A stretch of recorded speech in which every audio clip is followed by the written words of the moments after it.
29.1 परिचय। आधुनिकीकरण के सिद्धांत बताते हैं कि कैसे दुनिया के विभिन्न हिस्से औद्योगिक शक्तियां बन गए। यह पाठ उन सिद्धांतों पर केंद्रित है जो यह पता लगाते हैं कि यह विकास क्यों और कैसे हुआ। बाद में हम पश्चिमी समाज और कुछ एशियाई समाजों में सामाजिक प्रक्रियाओं को बेहतर ढंग से समझने के लिए आधुनिकता में गहराई से उतरेंगे। आधुनिकीकरण विभिन्न सामाजिक प्रक्रियाओं का परिणाम है जिसमें द्वितीय विश्व युद्ध के बाद हुई महत्वपूर्ण घटनाएं शामिल है। इन घटनाओं में संयुक्त राज्य अमेरिका का एक वैश्विक महाशक्ति के रूप में उदय शामिल है, जिसका लक्ष्य साम्यवाद के प्रसार को रोकना है। इसे हासिल करने के लिए अमेरिका ने पश्चिमी यूरोप, दक्षिण कोरिया और जापान जैसे विशिष्ट देशों की आर्थिक नींव को मजबूत करने में भारी निवेश किया। चीन, वियतनाम, सोवियत संघ, अब कम्युनिस्ट गुट नहीं, और क्यूबा में कम्युनिस्ट आंदोलनों ने भी आधुनिकीकरण की गतिशीलता में योगदान दिया। तीसरे पहलू में एशिया और अफ्रीका का व्युपनिवेशीकरण शामिल है, जो यूरोपियन नियंत्रित उपनिवेशों के अंत का प्रतीक है। पूर्व उपनिवेशों को एक उपयुक्त विकास मॉडल चुनने की चुनौती का सामना करना पड़ा। संयुक्त राज्य अमेरिका ने इन नवगठित राष्ट्रों की स्थितियों का अध्ययन करने के लिए सामाजिक वैज्ञानिकों की बड़ी टीमों को भेजकर एक भूमिका निभाई। अमेरिका ने इन देशों में आर्थिक विकास को प्रोत्साहित करने के लिए पूंजीवादी विचारधाराओं को लागू करने की मांग की, जिनमें से कई लंबे समय तक उपनिवेशीकरण के कारण गरीब हो गए थे, जिससे शोषण के माध्यम से उनके संसाधन समाप्त हो गए थे। इस शोषण में कच्चे माल का निर्यात करना, उन्हें उत्पादों में बदलना और पर्याप्त आर्थिक लाभ के लिए उन्हें पुनः निर्यात करना शामिल था। इस रणनीति का उद्देश्य न केवल पूंजीवाद को बढ़ावा देना था, बल्कि साम्यवादी विचारधारा के प्रभाव का मुकाबला करना और समय के साथ इसे धीरे धीरे खत्म करना था। आधुनिकीकरण की प्रक्रिया में राजनीतिक रणनीतियां और विचारधारा महत्वपूर्ण भूमिका निभाती है।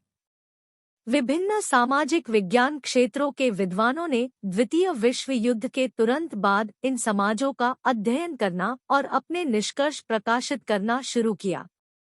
प्रयुक्त प्राथमिक विश्लेषणात्मक उपकरण विकासवादी सिद्धांत और प्रकार्यवादी सिद्धांत थे। आइए समग्र आधुनिकीकरण प्रक्रिया की स्पष्ट समझ हासिल करने के लिए इन दृष्टिकोणों पर गौर करें। विकासवादी सिद्धांत और सिद्धांतकारों ने कई कारकों की पहचान की जिन्होंने इस दृष्टिकोण के परिप्रेक्ष्य को आकार दिया। उन्होंने समाजों में सामाजिक परिवर्तन की एक रैखिक प्रगति देखी, जो आदिम से जटिल संरचनाओं की ओर बढ़ रही थी।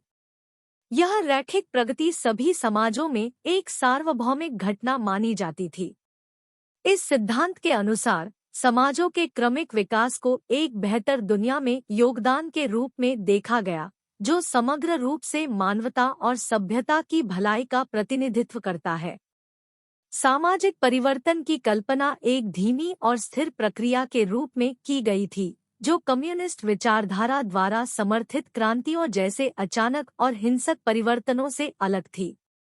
आधुनिक समाजों के संदर्भ को ध्यान में रखते हुए यह क्रमिक परिवर्तन केवल दशकों के बजाय सदियों तक फैले विशाल कालखंड में घटित होता हुआ माना गया। दूसरी ओर पार्सन्स जैसी प्रमुख हस्तियों के नेतृत्व में प्रकार्यवादी सिद्धांतकारों ने अपने दृष्टिकोण का समर्थन करने के लिए प्रमुख सिद्धांत तैयार किए। उन्होंने समाज की तुलना एक ऐसे जीव से की जिसके सामाजिक संस्थानों में परस्पर जुड़े हुए खंड हैं। इस सामाजिक संगठन में प्रत्येक संस्था ने संपूर्ण योगदान देते हुए एक विशिष्ट भूमिका निभाई। सिद्धांत ने इन संस्थानों द्वारा निष्पादित 4 मुख्य कार्यों का प्रस्ताव रखा। सबसे पहले पूंजीवादी आर्थिक व्यवस्था द्वारा किया गया पर्यावरण के प्रति अनुकूलन था।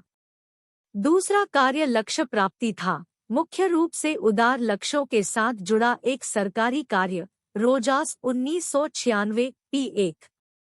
तीसरा कार्य एकीकरण था, जो कानूनी और धार्मिक संस्थाओं, विशेषकर ईसाई धर्म द्वारा किया जाता था। अंत में विलंबता समारोह था, जो परिवार और शैक्षणिक संस्थानों द्वारा किया जाता था। 29.2 आधुनिकीकरण के दृष्टिकोण। आधुनिकीकरण के दृष्टिकोण पारंपरिक और आधुनिक समाजों के बीच अंतर करते हैं। पारंपरिक समाजों में व्यक्तिगत आमने सामने की बातचीत पर महत्वपूर्ण जोर दिया जाता है, जिसे बाजार संबंधों के संदर्भ में कम प्रभावी माना जाता है। इसके विपरीत आधुनिक समाजों को तटस्थ और बाजार की गतिशीलता और पर्यावरण पर नेविगेट करने और पूंजीकरण करने के लिए बेहतर रूप से सुसज्जित माना जाता है। परिवार समाज की एक महत्वपूर्ण संस्था है, जो पारंपरिक और आधुनिक समाजों के बीच अंतर प्रदर्शित करती है। पारंपरिक समाजों में परिवार बहुक्रियाशील होता है, जो धर्म, कल्याण, शिक्षा, प्रजनन और भावनात्मक समर्थन जैसे विभिन्न पहलुओं के लिए जिम्मेदार होता है। हालांकि आधुनिक समाजों में ये कार्य राज्य के क्षेत्र में स्थानांतरित हो गए हैं, जिससे इन क्षेत्रों में परिवार की भूमिका कम हो गई है। इस सिद्धांत में सामाजिक गड़बड़ी तब होती है जब समाज का कोई भी हिस्सा काम करना शुरू कर देता है या अपेक्षाओं को पूरा करने में विफल रहता है, जिससे यथास्थिति में व्यवधान उत्पन्न होता है। अशांति शांतिपूर्ण या हिंसक आंदोलन, क्रांति, गुरिल्ला युद्ध और अब आतंकवाद का रूप ले सकती है। हालांकि इन गतिविधियों का एक नकारात्मक पहलू भी है, क्योंकि राज्य और यथास्थिति को चुनौती देने वाले किसी भी व्यक्ति या संस्था का ऐसा करने के लिए जानबूझकर और अक्सर हिंसक विरोध किया जाता है। मानवीय कार्यों के रूप में देखे जाने के बावजूद राज्य को उकसाने वालों के दमन का एक परेशान करने वाला पहलू है। मानवाधिकार की अवधारणा के हालिया उद्भव ने यह सुनिश्चित करने के लिए संगठनों की स्थापना की है कि समूहों या संस्थानों द्वारा मध्यम व्यवधान की स्थिति में भी लोकतंत्र का उल्लंघन नहीं किया जाता है। बॉक्स 29.1 मैकडॉनल्डाइजेशन। यदि हम औपचारिक तर्कसंगता को आधुनिकता के साथ जोड़ते हैं, तो फास्ट फूड रेस्तरां की सफलता और व्यापकता, साथ ही समाज के अधिकांश हिस्सों पर इसका प्रभाव यह दर्शाता है कि हम अभी भी एक आधुनिक दुनिया में रहते हैं। उत्तरौद्योगिक समाज के विचार का समर्थन करने वाली अर्थव्यवस्था में अन्य परिवर्तनों के बावजूद फास्ट फूड रेस्तरां और इसकी नकलें इस प्रवृत्ति के साथ संरेखित नहीं है। रिट्जर 1996 समाजशास्त्रीय सिद्धांत p 579। हमने जो चर्चा की है उससे स्मेल्सर का दृष्टिकोण कुछ भिन्न है। उन्होंने समग्र सामाजिक संरचना पर अर्थव्यवस्था और संबंधित संस्थानों के प्रभाव पर ध्यान केंद्रित किया। उन्होंने देखा कि आधुनिकीकरण की प्रक्रिया में समाज सरल प्रौद्योगिकी से जटिल विचारधारा की ओर विकसित हुआ। इस बदलाव में कृषि में निर्वाह से नकदी फसलों की ओर बढ़ना शामिल था, जिसमें मशीन की शक्ति ने साधारण मानव शारीरिक श्रम की जगह ले ली।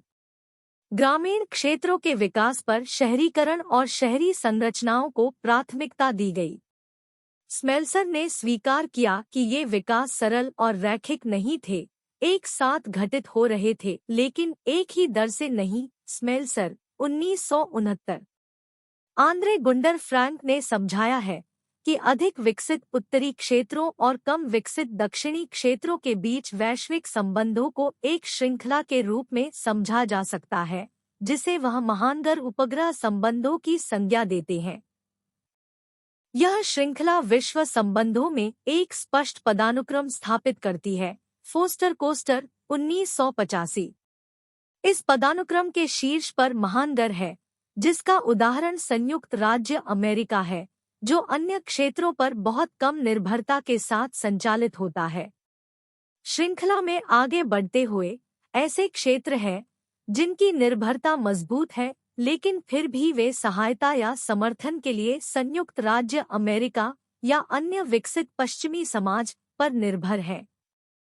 यह पदानुक्रमित श्रृंखला नीचे उतरती रहती है और नीचे के राज्यों राष्ट्रों तक पहुंचती है, जो भोजन, उर्वरक, कपड़े, ऑटोमोबाइल और मशीनरी जैसे आवश्यक संसाधनों के लिए पदानुक्रम में ऊपर के देशों पर अत्यधिक या पूरी तरह से निर्भर है। फ्रैंक इस बात पर जोर देते हैं कि जब कोई राज्य आर्थिक और सामाजिक विकास का लक्ष्य रखता है तो ये निर्भरताएं समस्याग्रस्त हो जाती है। स्वतंत्र रूप से विकसित होने के प्रयासों के कारण अक्सर अधिक विकसित महानगरों द्वारा आश्रित उपग्रह राज्यों पर प्रतिबंध लगाए जाते हैं। नतीजतन यह निर्भरता उपग्रह राज्यों के लिए पसंद की स्वतंत्रता को सीमित कर देती है, जिससे उनकी अपने तरीके से विकसित होने की क्षमता में बाधा आती है। उनकी आर्थिक संपदा का उपभोग मुख्य रूप से पदानुक्रम में ऊपर के राष्ट्रों द्वारा किया जाता है, जिससे उनका विकास और बाधित होता है। यह विचार वैश्विक संबंधों में आसानी से देखा जाता है और विकसित देशों द्वारा कम विकसित देशों को प्रदान की जाने वाली सहायता अक्सर शोषणकारी शर्तों के साथ आती है। ये शर्तें सुनिश्चित करती हैं कि प्राप्तकर्ता देश आर्थिक रूप से दानदाताओं पर निर्भर रहें। फ्रैंक का सुझाव है कि कम विकसित देशों द्वारा वांछित विकास के लिए ऐसे संबंधों को तोड़ना महत्वपूर्ण है। इसलिए निर्भरता सिद्धांत आधुनिकीकरण सिद्धांत के विपरीत है, जो एक वैकल्पिक परिप्रेक्ष्य पेश करता है जो दुनिया भर में कठोर आर्थिक वास्तविकताओं को प्रकट करता है। दूसरी ओर आधुनिकीकरण सिद्धांत एक विचारधारा से अधिक है, जबकि निर्भरता सिद्धांत अंतर्राष्ट्रीय संबंधों में कठिन आर्थिक सच्चाइयों को उजागर करते हैं। हालांकि किसी भी सिद्धांत ने सीधे तौर पर विशिष्ट विकास परिणामों का कारण नहीं बनाया है। यह ध्यान देने योग्य बात है कि 17वीं शताब्दी से आधुनिकीकरण का वैश्विक प्रभाव पड़ा है, जो पश्चिमी देशों से शुरू हुआ और दुनिया भर के समाजों को प्रभावित कर रहा है। उदाहरण के लिए संचार को देखते हुए आधुनिकीकरण सिद्धांत बताते हैं कि मीडिया पारंपरिक और उत्तराधुनिक दोनों समाजों में हाल के परिवर्तनों से कैसे प्रभावित होता है। ये आधुनिकीकरण सिद्धांत 3 अलग-अलग चरणों में विकसित हुए हैं। प्रारंभिक चरण 1950 और 1960 के दशक के दौरान इसका उद्देश्य यह समझाना था कि कैसे पश्चिमी जीवन शैली, तकनीकी नवाचार और व्यक्तिवाद की विचारधारा धीरे-धीरे विश्व स्तर पर फैल गई। 29.4 आधुनिकीकरण प्रक्रियाओं के चरण। यह अध्याय जनसंचार माध्यमों से प्रभावित आर्थिक और सांस्कृतिक पहलुओं पर ध्यान केंद्रित करते हुए आधुनिकीकरण के विभिन्न चरणों पर चर्चा करता है। पहले चरण में जनसंचार माध्यमों ने आधुनिकीकरण के केंद्र में तकनीकी नवाचारों को फैलाने में भूमिका निभाई। इसने शिक्षा और साक्षरता दर, आधुनिकता को बढ़ावा देने सहित सांस्कृतिक विकास में भी योगदान दिया। 1980 के दशक में उभरे दूसरे चरण ने पिछले आधुनिकीकरण दृष्टिकोणों में पश्चिमी पूर्वाग्रह की आलोचना करते हुए आलोचनात्मक सिद्धांत पेश किया। मीडिया निर्भरता सिद्धांत ने विकासशील देशों की पश्चिमी जन मीडिया पर निर्भरता पर प्रकाश डाला, जिससे परिधीय और मुख्य देशों के बीच निर्भरता संबंध बना। 1990 के दशक में तीसरे चरण की ओर बढ़ते हुए आधुनिकीकरण सिद्धांतों का लक्ष्य एक तटस्थ दृष्टिकोण था। उदाहरण के लिए गिद्देंस ने आधुनिक समाज का वर्णन किया है, जो समय अंतरिक्ष विभेदन और विघटन जैसी विशेषताओं से चिह्नित है। आमने सामने की बातचीत वाले पारंपरिक समाजों के विपरीत आधुनिक संस्कृतियां संचार के लिए बड़े पैमाने पर मीडिया पर निर्भर करती हैं, जिसमें मुद्रा, प्रतीक, इंटरनेट और अंग्रेजी भाषा जैसे तत्व शामिल होते हैं। ये उत्तर दक्षिण गतिशीलता की स्पष्ट समझ में योगदान देते हैं। अध्याय का समापन भारत में आधुनिकीकरण पर ध्यान केंद्रित करते हुए विश्लेषण और प्रस्तुति के माध्यम से इसके अनूठे पहलुओं को प्रस्तुत करते हुए किया गया है। आधुनिकीकरण, एशियाई सिंड्रोम। योगेंद्र सिंह ने अपने विश्लेषण की शुरुआत इस बात पर प्रकाश डालते हुए की कि आधुनिकीकरण से पहले भारत की परंपराएं पदानुक्रम, समग्रता, निरंतरता और उत्कृष्टता जैसे सिद्धांतों में निहित थी। इनसे परंपरा के मूलभूत पहलू बने, जो कुछ हद तक पारंपरिक पश्चिम में भी मौजूद थे। हालांकि सिंह इस बात पर जोर देते हैं कि भारतीय और पश्चिमी परंपराएं अपनी विशिष्ट ऐतिहासिक पृष्ठभूमि, अद्वितीय सामाजिक और सांस्कृतिक विरासत और समग्र सामाजिक स्थितियों के कारण मौलिक रूप से भिन्न थी। इन मतभेदों के बावजूद सिंह सवाल करते हैं कि क्या आधुनिकीकरण का एक सार्वभौमिक मॉडल उभर सकता है। सिंह अपने आप में सामाजिक परिवर्तन और आधुनिकीकरण के बीच एक महत्वपूर्ण अंतर बताते हैं। सामाजिक परिवर्तन अपने सार में जरूरी नहीं कि आधुनिकीकरण हो। जो परिवर्तन ऑर्थोजेनेटिक और हेटेरोजेनेटिक थे वे पूर्व आधुनिक थे। उदाहरण के लिए भारत में इस्लामी परंपरा विषम थी और विजय के माध्यम से स्थापित की गई थी। दूसरी ओर हिंदू धर्म में अंतर्जात परिवर्तन संस्कृतिकरण तक ही सीमित थे, जो कई पीढ़ियों तक चलने वाली एक ऐतिहासिक प्रक्रिया थी जो संरचनात्मक के बजाय स्थितिगत थी। भारत में आधुनिकीकरण की शुरुआत पश्चिम के संपर्क से हुई, जिसके परिणामस्वरूप भारतीय सामाजिक संरचना में महत्वपूर्ण परिवर्तन हुए। हालांकि पश्चिम के साथ सभी संपर्कों से आधुनिकीकरण नहीं हुआ। सिंह बताते हैं कि कुछ मामलों में संपर्क की प्रक्रिया ने वास्तव में कुछ पारंपरिक संस्थानों को मजबूत किया है।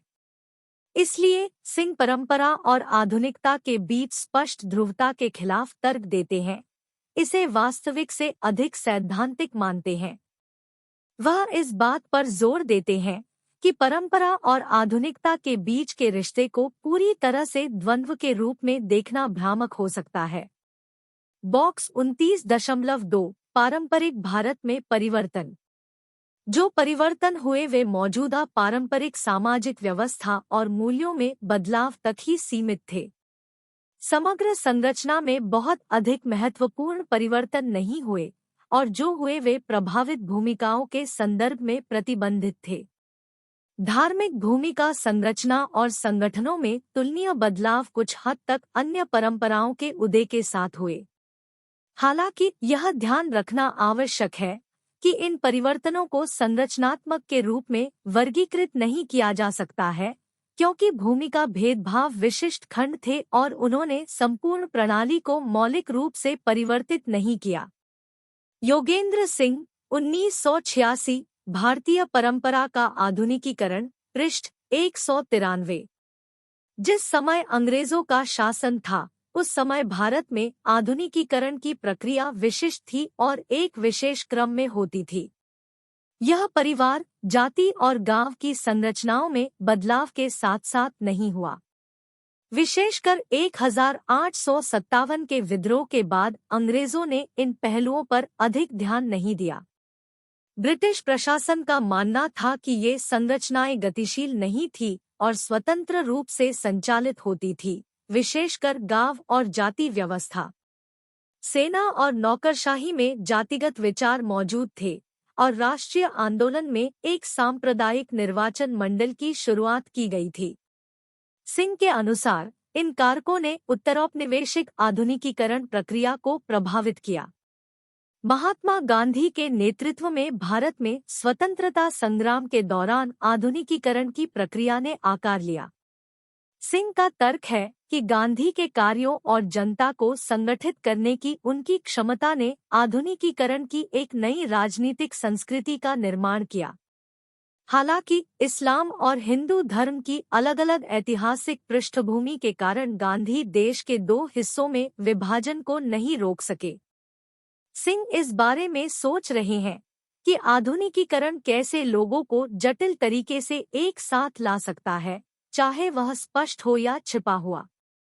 उन्हें इस बात की भी चिंता है कि कोई समाज अपनी संरचना को टूटने से कैसे रोक सकता है। इस बिंदु से आगे हम उन चीजों पर चर्चा कर रहे हैं जिनके बारे में हम इस इकाई में पहले बात कर चुके हैं। सिंह अब आधुनिकीकरण के बारे में मुख्य विचारों, विशेष रूप से संरचनात्मक और विकासवादी सिद्धांतों पर ध्यान केंद्रित कर रहे हैं। हमने पहले ही इन विचारों को कवर कर लिया है, इसलिए यदि आपको पुनश्चर्या की आवश्यकता है तो आप पढ़ना जारी रखने से पहले यूनिट की शुरुआत में वापस जा सकते हैं। 29.6 समग्र रूप से आधुनिकीकरण प्रक्रिया। इस विश्लेषण में सिंह अब समग्र रूप से आधुनिकीकरण पर चर्चा करने पर ध्यान केंद्रित करते हैं। वह इस बात पर जोर देते हैं कि आधुनिकीकरण के कारण भारतीय समाज की कुछ विशेषताओं के कारण भारत में संस्थानों और संरचनाओं में गिरावट नहीं आई है। एक प्रमुख कारक राजनीतिक संरचनाएं थी और जाति व्यवस्था स्वयं राजनीतिक व्यवस्था से स्वतंत्र रूप से संचालित होती थी। उदाहरण के लिए, स्थानीय मुद्दों के समाधान के लिए गांवों की अपनी परिषदें, पंचायत होती थी। इस संरचनात्मक स्वतंत्रता ने आधुनिकीकरण को सुविधाजनक बनाने में महत्वपूर्ण भूमिका निभाई, लेकिन इसके परिणामस्वरूप सामाजिक विघटन नहीं हुआ, जैसा कि सिंह ने पहले उल्लेख किया था। सिंह का मानना है कि आधुनिकता एक व्यापक इकाई के बजाय एक उपसंरचना और उपसंस्कृति के रूप में विकसित हुई है। हालांकि समय के साथ आधुनिकीकरण की यह खंडित उपस्थिति व्यापक हो गई और संरचनात्मक स्वायत्तता अब प्राथमिक शौक अवशोषक नहीं रही। राजनीतिक प्रणालियों में परिवर्तन ने इस प्रभाव को पूरे समाज में फैलने और सांस्कृतिक स्तरीकरण पर प्रभाव डालने की अनुमति दी। परिणामस्वरूप संपूर्ण सांस्कृतिक व्यवस्था पर दबाव पड़ा। यह स्पष्ट है कि आधुनिकीकरण के लिए मूल्य प्रणालियों में अनुकूली परिवर्तनों की आवश्यकता होती है, जो पारंपरिक मूल्यों और मानदंडों से विचलित होते हैं। सिंह इसे धर्मनिरपेक्षता और अस्पृश्यता जैसी प्रक्रियाओं के उदाहरण से दर्शाते हैं, जो निर्विवाद रूप से वर्तमान भारत में आधुनिकीकरण प्रक्रिया का हिस्सा है। महत्वपूर्ण बात यह है कि इन परिवर्तनों को पारंपरिक मूल्य प्रणाली के विरोध का सामना करना पड़ता है। सिंह 1986। सिंह को आश्चर्य है कि क्या भारतीय समाज आधुनिकीकरण के दूसरे चरण में संरचनात्मक टूटने से बच सकता है। वह सवाल करते हैं कि क्या संरचनात्मक स्वायत्तता की कमी आधुनिकता में परिवर्तन के लिए समस्याएं पैदा करती है। सिंह का मानना है कि भारत में सांस्कृतिक कानूनों ने समग्र परिदृश्य को बदल दिया है, जिसका लक्ष्य सामाजिक असमानता और शोषण को समाप्त करना है। ये कानून भारतीय संविधान में उल्लिखित लोकतांत्रिक अधिकारों का मार्ग भी प्रशस्त करते हैं।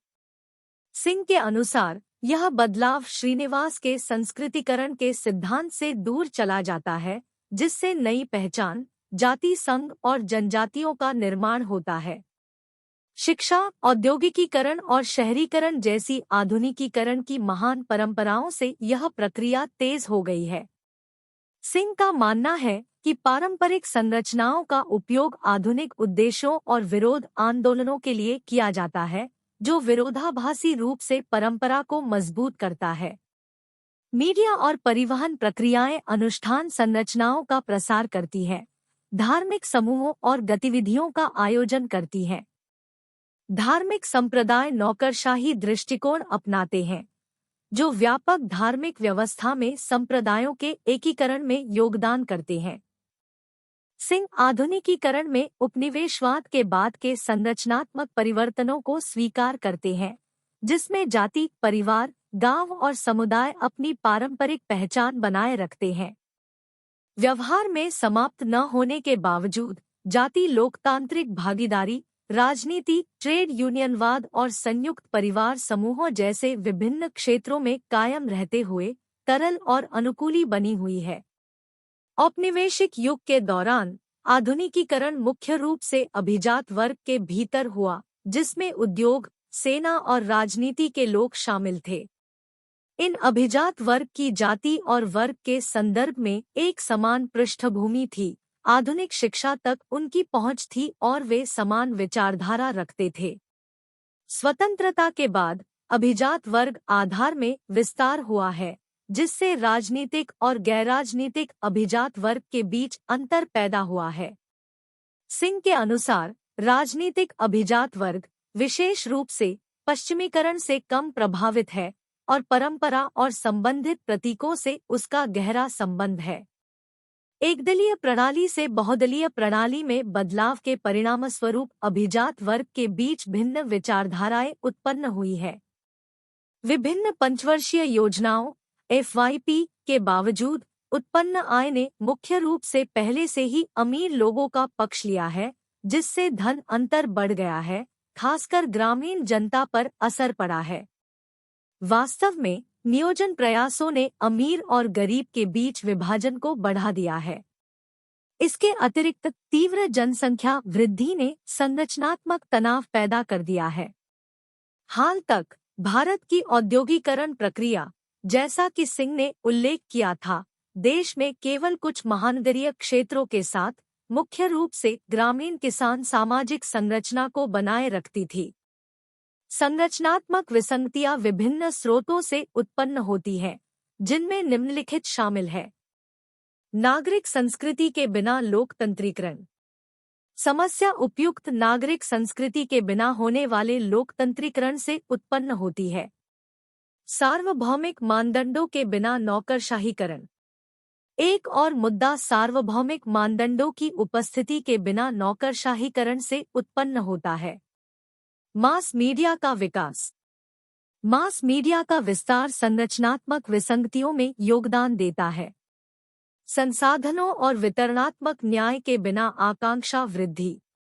जब संसाधनों और वितरणात्मक न्याय में वृद्धि के बिना आकांक्षाएं बढ़ती हैं, तो असंतुलन होता है। मौखिक कल्याण विचारधारा पर तनाव। कल्याणकारी विचारधारा पर केवल मौखिक स्तर पर जोर देना चुनौतियां पैदा करता है। सामाजिक स्तर समायोजन के बिना अतिशहरीकरण। सामाजिक स्तर में उचित समायोजन के बिना शहरीकरण संरचनात्मक मुद्दों को जन्म देता है। सिंह के अनुसार गुन्नार मिडिल एशिया में राष्ट्रवाद और लोकतंत्र की असमान वृद्धि पर प्रकाश डालते हैं। पश्चिमी समाजों में एक स्वतंत्र राज्य, प्रभावी सरकार और कानून प्रवर्तन राष्ट्रवाद और लोकतंत्र से पहले है। हालांकि दक्षिण एशिया में इस क्रम का पालन नहीं किया जाता है, जिसके परिणामस्वरूप विकसित देशों पर आर्थिक निर्भरता बढ़ जाती है। यह असंतुलन आर्थिक विकास और संस्थागत परिवर्तनों में बाधा डालता है। भारत में लोकतंत्र के लिए महत्वपूर्ण बुद्धिजीवियों और मध्यम वर्ग के एक महत्वपूर्ण प्रतिशत के बावजूद आधुनिकीकरण को बाधाओं का सामना करना पड़ता है। मायर्ड सॉफ्ट स्टेट दृष्टिकोण की आलोचना करते हैं, जो सामाजिक परिवर्तन में बाधा डालता है। वह विकासवादी विकास चरणों के विचार को दूरसंचार और रूढ़िवादी के रूप में खारिज करता है।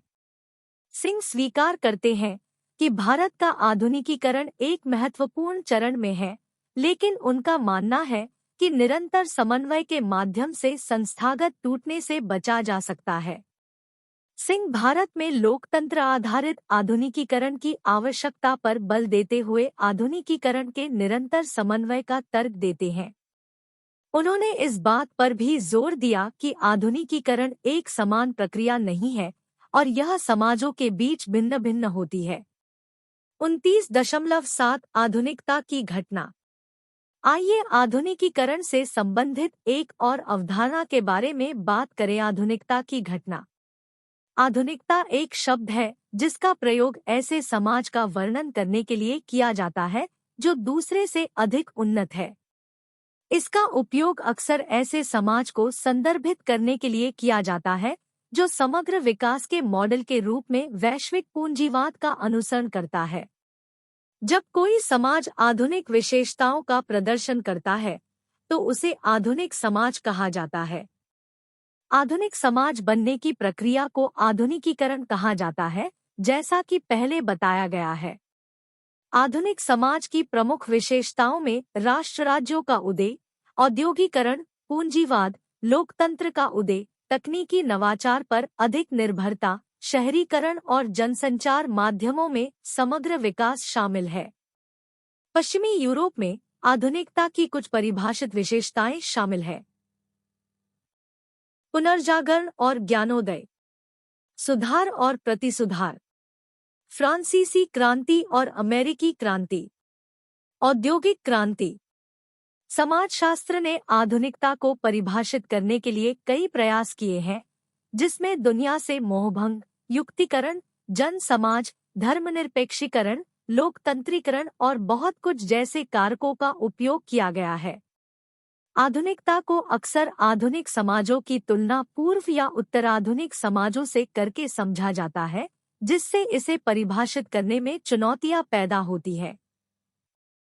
यह कठिनाई तब उत्पन्न होती है, खासकर जब पूर्वाधुनिक से आधुनिक और फिर उत्तराधुनिकता तक 3 चरणों वाला मॉडल बनाने का प्रयास किया जाता है। देखी गई विशेषताएं कुछ हद तक अलग-थलग समुदायों से बड़े, अधिक एकीकृत समाजों में बदलाव का संकेत देती है। इस अर्थ में आधुनिकीकरण एक ऐसी प्रक्रिया है जो केवल यूरोप तक ही सीमित नहीं है। बॉक्स 29.3 सांस्कृतिक क्रिस्टलीकरण। द्वितीय विश्व युद्ध के बाद एडेनॉयर काल के दौरान गेहलेन 1963 नामक एक प्रमुख जर्मन सामाजिक दार्शनिक ने वर्तमान स्थिति को समझाने के लिए सांस्कृतिक क्रिस्टलीकरण की अवधारणा पेश की। गेहलेन ने जोर देकर कहा कि प्रबोधन का परिसर मर चुका है, केवल उनके परिणाम बचे हैं। उनका मानना था कि आधुनिक समाज की संस्थागत संरचनाओं ने खुद को सांस्कृतिक आधुनिकता से दूर कर लिया है, जिसे अब छोड़ा जा सकता है। उनके अनुसार सांस्कृतिक विचारों में अब नया उत्पन्न करने की क्षमता नहीं है, जो आधुनिकता के लिए आवश्यक था। जेनार्ड डेलेंटी 2000 आधुनिकता और उत्तर आधुनिकता, पृष्ठ 73। इसलिए बड़े पैमाने पर एकीकरण एक मजबूत अर्थव्यवस्था के अस्तित्व का सुझाव देता है, जो राष्ट्र-राज्य के सभी हिस्सों तक फैली हुई है। यह तभी संभव है जब समाज के भीतर गतिशीलता बढ़े।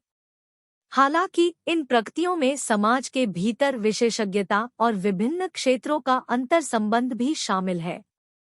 बहरहाल, ये प्रक्रियाएं कभी-कभी विरोधाभासी लग सकती हैं। लोक कथाओं, लोकप्रिय संगीत और संस्कृतियों और खाद्य व्यंजनों के समरूपीकरण जैसे सांस्कृतिक कारकों के शक्तिशाली प्रभाव एक अद्वितीय स्थानीय संस्कृति की पहचान के नुकसान का कारण बन सकते हैं। ये कारक सभी स्थानीय संस्कृतियों में अलग-अलग मात्रा में मौजूद हैं, जो उनके विविधीकरण में योगदान करते हैं। यह घटना महानगरीय क्षेत्रों में अधिक स्पष्ट है, जहां गतिशीलता अधिक है। नौकरशाही और पदानुक्रमित व्यवस्था में सरकारों और औद्योगिक क्षेत्र की शक्ति काफी बढ़ जाती है। गतिशील प्रतिस्पर्धा और व्यक्तिवाद से चिह्नित समाज में व्यक्ति की भूमिका महत्वपूर्ण रहती है।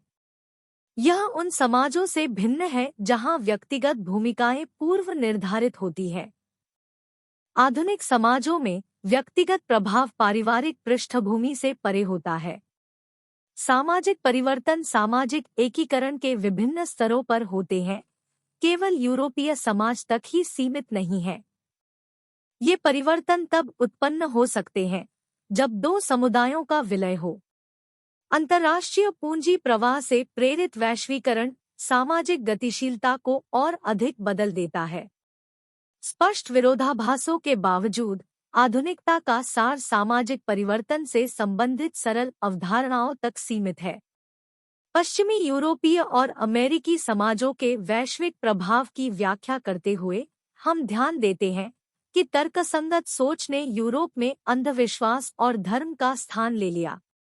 उपनिवेशीकरण ने एक बाहरी भूमिका निभाई, शोषित समाज और शोषक समाज के बीच शोषण संबंध स्थापित किया। जबकि आधुनिकता में संयुक्त परिवारों और छोटे पैमाने के उद्यमों जैसे प्राचीन समाजों की विशेषताएं शामिल हैं, कुछ लोगों का तर्क है कि ये आधुनिकता के ही पहलू हैं। आधुनिकीकरण से सामाजिक लाभ हुआ, विशेषकर स्वास्थ्य और पोषण में घातक बीमारियों पर नियंत्रण हुआ और समतावादी मूल्यों को बढ़ावा मिला। हालांकि कमियों में आर्थिक समृद्धि के लिए तकनीकी प्रगति और नागासाकी और हिरोशिमा में परमाणु बमों का विनाशकारी उपयोग शामिल है। परमाणु प्रौद्योगिकी, पर्यावरणीय क्षरण, प्रदूषण, घटती जैव विविधता, जलवायु परिवर्तन और मनोवैज्ञानिक मुद्दे अत्यधिक व्यक्तिवादी समाज से उपजी चुनौतियां हैं। 29.8 आधुनिकता के प्रति दृष्टिकोण। टेलर के अनुसार यह समझने के दो मुख्य तरीके हैं कि आधुनिकता कैसे आई। ये दृष्टिकोण हमें यह समझने में मदद करते हैं कि आज का समाज आधुनिकता के उद्भव से पहले के समाज से इतना अलग क्यों है। एक दृष्टिकोण समकालीन पश्चिमी समाज और संस्कृति की तुलना मध्यकालीन यूरोप से करता है, उसी प्रकार जैसे मध्यकालीन यूरोप मध्यकालीन भारत से भिन्न था। यह हमें सभ्यताओं और उनकी संस्कृतियों के बीच भिन्नताओं का विश्लेषण करने की अनुमति देता है। दूसरा दृष्टिकोण पारंपरिक समाज से आधुनिक समाज के निर्माण की ओर बदलाव पर केंद्रित है। यह परिप्रेक्ष्य अधिक प्रभावशाली है और एक अद्वितीय विश्लेषण प्रदान करता है। पहला दृष्टिकोण सांस्कृतिक है, जबकि दूसरा असांस्कृतिक है।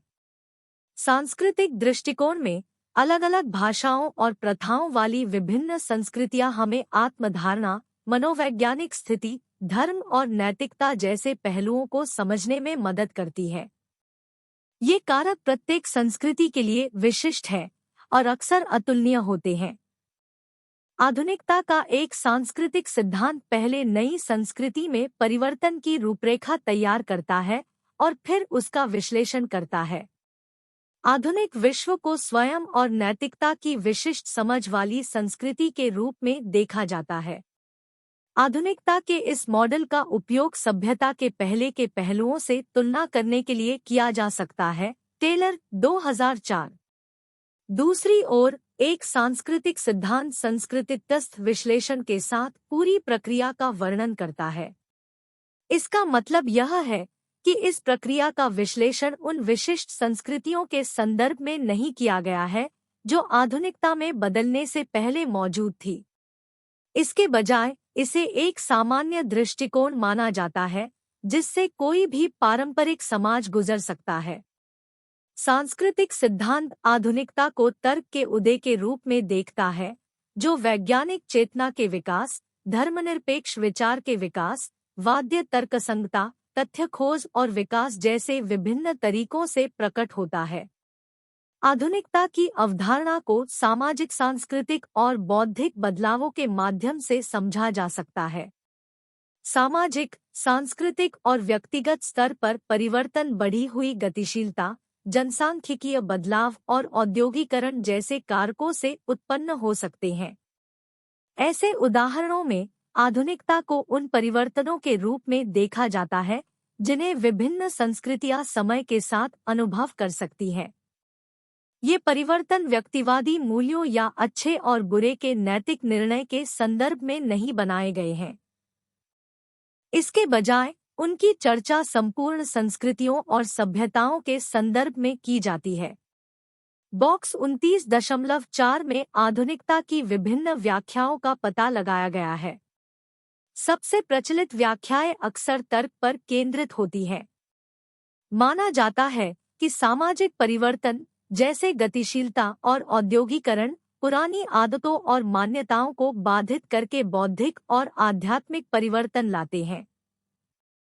धर्म या नैतिकता जैसे पारंपरिक तत्व अस्थिर हो जाते हैं क्योंकि उनमें व्यक्तिवाद या वाद्य कारण जैसी आधुनिक मान्यताओं के कारण स्वतंत्र तर्कसंगत आधार का अभाव होता है। Charles Taylor 2004। आधुनिकता के दो सिद्धांत। वैज्ञानिक जागरूकता का विकास, धार्मिक प्रभाव से दूर जाना और व्यावहारिक सोच का उदय किसी भी संस्कृति को प्रभावित करता है। इस सिद्धांत के अनुसार आधुनिकता संस्कृतितस्थ तर्कसंगता से उत्पन्न होती है, भले ही यह समझा सकती है कि यह एक समाज में दूसरे के ऊपर या अलग-अलग समय पर क्यों उभरी। सिद्धांत आधुनिकता के बिंदुओं या चरणों को निर्दिष्ट नहीं करता है, बल्कि इसे किसी भी संस्कृति के अनुकूल एक सामान्य अवधारणा के रूप में देखता है। यह मानवीय मूल्यों या साझा अर्थों पर एक परिप्रेक्ष्य का प्रतिनिधित्व नहीं करता है। सामाजिक व्याख्याओं में मूल्यों पर प्रभाव डालने वाले औद्योगीकरण जैसे विकास के लिए कार्यकारण को जिम्मेदार ठहराया जाता है। तर्कसंगता के संदर्भ में इसे विशिष्ट परिस्थितियों में परिपक्व होने के लिए तैयार सामान्य क्षमता के अभ्यास के रूप में देखा जाता है। लोग समाज में वैज्ञानिक सोच के स्थान और साधन संबंधी तर्कसंगता के लाभों को पहचानते हैं। धार्मिक मान्यताएं सार्वभौमिक या निर्विवाद नहीं है, उन्हें विश्वास की छलांग की आवश्यकता है। तथ्यों और मूल्यों के पृथक्करण पर बल दिया जाता है। परिवर्तन कुछ मूल्यों से प्रभावित होते हैं और प्रमुख सांस्कृतिक मूल्यों से बाधित होते हैं। ये परिवर्तन किसी भी समय समग्र सामाजिक और सांस्कृतिक संदर्भ द्वारा परिभाषित होते हैं। आधुनिकता के प्रमुख सिद्धांत विशिष्ट संस्कृतियों पर विचार न करते हुए असांस्कृतिक रहे हैं।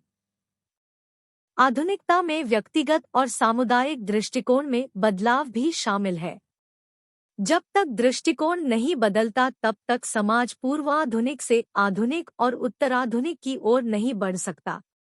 वेबर विरोधाभासी ढंग से तर्क देते हैं कि तर्कसंगतीकरण आधुनिकता का एक महत्वपूर्ण पहलू एक स्थिर सांस्कृतिक रूप से सामान्य प्रक्रिया है। दुर्खीम सामाजिक एकजुटता के यांत्रिक से संगठित रूपों में परिवर्तन के संदर्भ में पूर्वाधुनिक से आधुनिक की ओर बदलाव की व्याख्या करते हैं। टोकेविले की रेंगते लोकतंत्र की अवधारणा में विभिन्न सामाजिक स्तरों के बीच अधिक समानता की दिशा में एक कदम शामिल है। ये गतिविधियां अलग अलग हैं, फिर भी आपस में जुड़ी हुई है। 29.9 निष्कर्ष। विभिन्न व्याख्याओं पर विचार करने के बाद टेलर अभी भी मानते हैं कि तर्क पर बल देने वाली आधुनिकता की व्याख्याएं और विश्लेषण सबसे व्यापक रूप से स्वीकृत है। सामाजिक पहलू पर ध्यान केंद्रित करने वाली व्याख्याएं अक्सर कारण में उन परिवर्तनों पर चर्चा करती है जो प्रकृति में सामाजिक है। गतिशीलता और औद्योगीकरण जैसे कारकों को बौद्धिक और आध्यात्मिक परिवर्तनों के उत्प्रेरक के रूप में देखा जाता है। ये परिवर्तन पुरानी आदतों और मान्यताओं को दरकिनार करते हुए कंडीशनिंग की नई परतें बनाते हैं, जिनमें व्यक्तिवाद और वाद्य कारण जैसे धार्मिक या नैतिक मूल्य शामिल है। हालांकि आधुनिकता के बारे में नकारात्मक सिद्धांतों की एक श्रेणी मौजूद है जो आधुनिक विकास को सकारात्मक रूप से नहीं देखती है। इसके बजाय वे आधुनिकता को एक खतरनाक विकास के रूप में देखते हैं, इसे परिप्रेक्ष्य की हानि, जड़ों के मिटने और इतिहास या भगवान पर निर्भरता के रूप में वर्णित करते हैं। इन सिद्धांतों के अनुसार आधुनिकता समग्र कल्याण की पिछली स्थिति में गिरावट का प्रतिनिधित्व करती है। संक्षेप में, आधुनिकता का आगमन एक मिश्रित वरदान माना जाता है। एक ओर सामाजिक प्रासंगिकता और तकनीकी प्रगति जैसे सकारात्मक पहलू हैं। दूसरी ओर नकारात्मक सिद्धांत लोगों के जीवन को प्रभावित करने वाली प्रौद्योगिकी के तेजी से विकास से उत्पन्न होने वाली समस्याओं को उजागर करते हैं। 16वीं शताब्दी में ज्ञानोदय के दौरान आधुनिकता की शुरुआत 20वीं शताब्दी की शुरुआत तक विकसित होती रही। सकारात्मक सामाजिक रूप से प्रासंगिक क्षेत्रों और तकनीकी प्रगति के बावजूद आधुनिकता अपने असंतोष से रहित नहीं है। इन चुनौतियों में शामिल है विकास और प्रगति में विश्वास के साथ साथ दूरदर्शी दृष्टिकोण ने आशावाद को जन्म दिया, लेकिन उत्तर पारंपरिक सोच से संदेह का सामना करना पड़ा। आधुनिकता ने ज्ञानोदय के बाद से तकनीकी नवाचारों के माध्यम से दिन प्रतिदिन के व्यवहार को प्रभावित करते हुए महत्वपूर्ण सामाजिक संरचनात्मक परिवर्तन लाए। पूंजीवाद हवाई जहाज और मोटर कारों जैसे नवाचारों के पीछे प्रेरक शक्ति रहा है, जो दुनिया भर में दैनिक जीवन का अभिन्न अंग बन गए हैं। वैचारिक रूप से आधुनिक दुनिया में समय और स्थान कम हो गए हैं, जिससे सटीक समय और पर्याप्त स्थान के साथ कार्य करने का तरीका प्रभावित हुआ है। वेबर की युक्तिकरण की अवधारणा आधुनिक दुनिया में व्याप्त हो गई है, जिससे एक विशिष्ट प्रकार की सोच को बढ़ावा मिला है। शहरीकरण के कारण बड़े पैमाने पर पलायन हुआ और आधुनिक नौकरशाही संगठन की विशेषता अनुशासन, धर्मनिरपेक्षता, अलगाव, विसंगति और लोहे का पिंजरा है। संक्षेप में, जहां आधुनिकता ने महत्वपूर्ण सकारात्मक परिवर्तन लाए, वहीं इसने चुनौतियां और परिवर्तन भी प्रस्तुत किए जिन्होंने समकालीन दुनिया को आकार दिया है।